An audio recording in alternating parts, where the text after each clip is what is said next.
英国商贸大臣访问香港，带着报复的心态，合作是不可能成功的。大家好，我是肖映华。作为欧洲知名搅屎棍，英国人在这场俄乌冲突中，其实也并没有占到太多的便宜。美国人要吃肉，结果连汤都没有给英国人喝。如今，英国面临波及全欧洲的银行危机以及国内财政危机。这才想起来要找中国要饭。在日前，一架飞机从伦敦飞到了香港，一个不怀好意的英国人抵达了香港。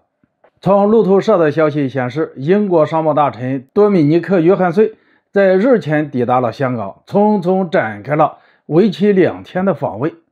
英国官方在这个过程中大肆制造舆论，声称是想要推动英国和中国之间的合作，要让利益相同领域进行积极的接触。有一种观点的评价非常积极，甚至比英国方面还要积极，极力鼓吹英国这一举动是务实的，中英两国的合作空间很大，还将看作是当前欧洲和中国的关系不断拉近，多国已经访华，英国也坐不住了，也要开始推进和中国的合作等等。然而，一个最大的问题就是，其他欧洲国家直接去北京和中国政府的相关人员会面。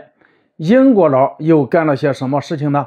从路透社的报道来看，这个英国商贸大臣所谓的访问，就是在香港和特区政府的部分官员和部分企业进行了会面，而公开场合表达的观点，则充分暴露出当前这个早就日落西山的大英帝国骨子里边的傲慢。是何等的令人生厌。在讲话中把香港的发展完全归结于高度自治，与大陆这边无关，又不忘向香港特区一些被洗脑的分裂分子来进行画饼，叫嚣不会对香港自由受到侵犯视而不见。可以说，这个英国商贸大臣过来，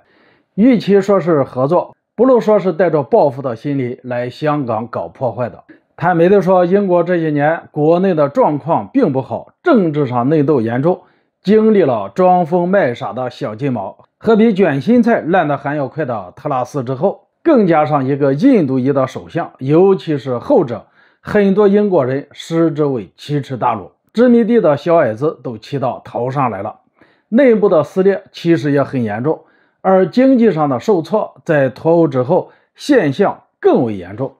加上动不动就有极端环保组织搞破坏，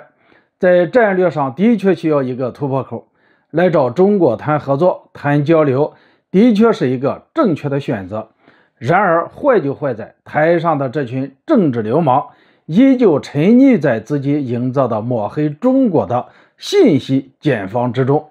依旧把自己放在香港的管理者的位置上，在上面指手画脚。